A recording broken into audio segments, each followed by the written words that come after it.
Hey guys, Jeff with Flat Branch. Just wanted to give you a quick market update where interest rates are at and what happened in the last 10 days or so, or 15 days.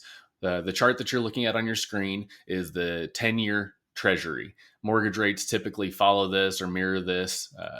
The mortgage backed security chart does not look very good. It's not pretty. So I like using the 10-year for these videos, but I want to show you where we've been the last couple of years and where we're at. So I have kind of a zoomed out picture right here. If you look, we had a giant increase October of 2023, and then straight down to January of 24, back up to May of 24, down September of 24, back up to January of 2025.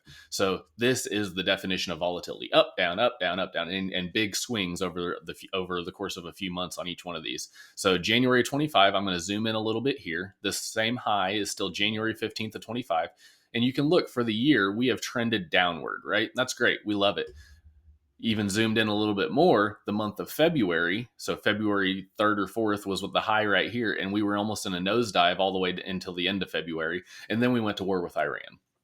What that means. Obviously, anytime we go to war, that creates a lot more volatility for the stock and bond market, and so that's where we're at. Markets do not like unknowings or not knowing where things are going to be, and so that creates volatility in the market. So we had a nosedive, and then we completely rebounded and lost all of the gains that we made in February in the last 2 weeks in March.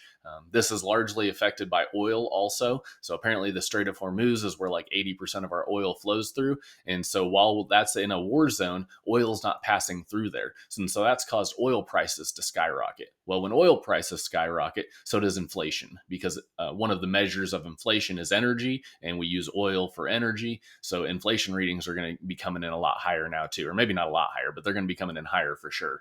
And so that causes the FOMC, or the Federal Open Market Committee, to decide if they want to lower or raise the federal funds rate. We've been dealing with this for the last couple of years. They've been slowly decreasing the federal funds rate because inflation's been coming in soft. Same thing with the jobs reports and things like that.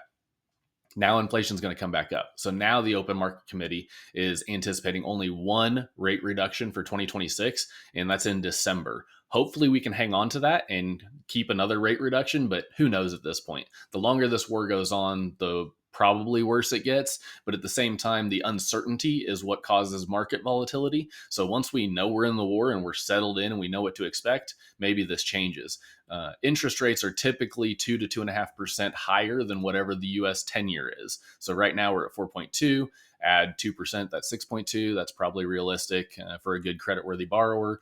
Maybe worse creditworthy borrowers, you add another half or quarter percent to that. Okay.